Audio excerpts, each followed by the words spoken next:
The more intense the negative experience, the more intense the positive experience.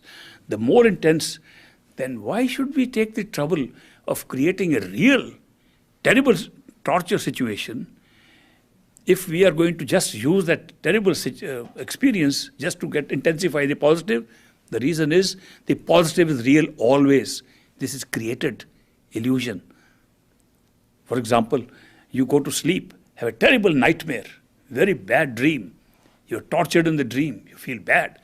And then you wake up. You say, thank God it was just a dream.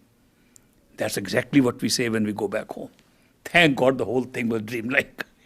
It is just created to make the experience of wakefulness more intense.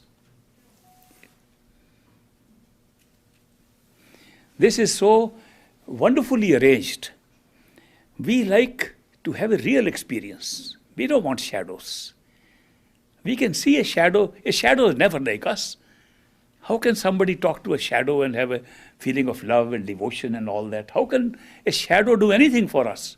A shadow cannot, unless we make the shadow alive, make it like ourselves. If a shadow becomes like us, we fall in love. And then when we put up and say, that was just a shadow? Why did we do that? So that we have a more intense experience where there is no shadow. So it's a remarkable way. People say this creation is illusion, dreamlike. And I say this creation is a creation of reality for us. It is the process of illusion being used, the process of dream being used to create a reality. We don't feel it's dream, we feel it's real. Not only we feel it's real, we feel it's the only reality. Not to be able to create an only reality is a great marvel of consciousness. That you can go into a dream state and make the dream real, which happens every time we go to dream. While we're dreaming, it's real.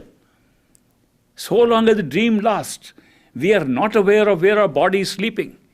We are moving around with a different body called the dream body. The real body, physical body, is sleeping on bed. We are moving in the dream. The dream is real. Even if you say in the dream, this is a dream, this is a dream, sometimes we do that. We are still taking that to be real. And we are telling people, come, I tell you, it's a dream. If we knew that person doesn't exist, when we wake up, we never tell anybody to go back to tell them it was a dream. Because we create the reality. The principle by which you can shift a level of consciousness to a different level and make it real, that's the most beautiful miracle that could ever happen. And we are doing it all the time. That we can shift our consciousness from a wakeful state into a dreamlike state and make it look absolutely wakeful.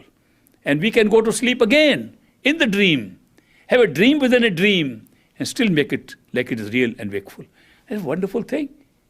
Consciousness has that power and is doing it all the time. That's how we are here. Even if I knew you are all dream creatures, why am I talking to you? Because I'm taking you to be real. If I am enlightened and I know this is all dream, I wouldn't be speaking to you. And yet I speak to you in your dream, in my dream. Why am I speaking to you in my dream?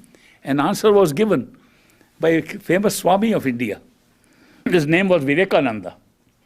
He came more than 100 years ago to Chicago. And he addressed the World Congress of Religions in Chicago.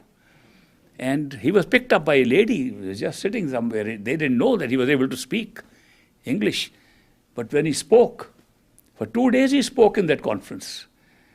On the third day he said to the audience, I have been telling you all these 3 days that this world is illusion. It's maya, mithya, unreal, destructible. It'll go away. When you die, it'll disappear with you. I have been saying it's unreal. Then if this world is unreal, so am I unreal. If I am unreal, why am I talking to you? What am I telling you about? He says, there's a difference. The rest of the dream, the rest of the world, which is maya, is keeping you here. This part of the dream, which I am putting you back into reality and making you wake up. So there's a little difference in the elements of the dream also. In the dream, we can have elements that wake you up and the elements that keep you sleeping more. So what is the role of a master? A perfect living master comes into our life, He's that part of a dream, of our own dream. We create him. We create him to wake us up quickly. He is working somewhere else too, from where he's waking us up. It's just like a man who's sleeping. In his dream, he thinks he's carrying his horses, says a farmer with horses, and he's taking his horses back into the barn, carrying the horses. Now that's a dream. He's lying on a bed while he's having a dream. His friend wants to wake him up. The friend is awake, this guy is sleeping, the friend comes and gives him a nudge. Get up, get up. Now he can feel the nudge in the dream, and he can hear his friend's voice in the dream. He says, get up, get up. He says, who will take my horses? Can you imagine? The friend's nudge is real, and the horses are real also at the same time. He says, who will take care of my horses? And the man who's nudging him says, don't worry, wake up, I'll take care of your horses. And he wakes up. And he never says, were you a liar? Where have you taken care of my horses? He knows there were no horses. And yet the horses were real while he was dreaming. It's the same situation here. At every level of consciousness, we have the same experience. That we take this as reality, and somebody awake, more awake, appearing in our dream, in our state, is nudging us from there. Wake up. And we say, what about the problems here? Will you take care of them? Oh yes, I'll take care of these problems too. And we wake up and find there were no problems. It's such a remarkable way this is all set up.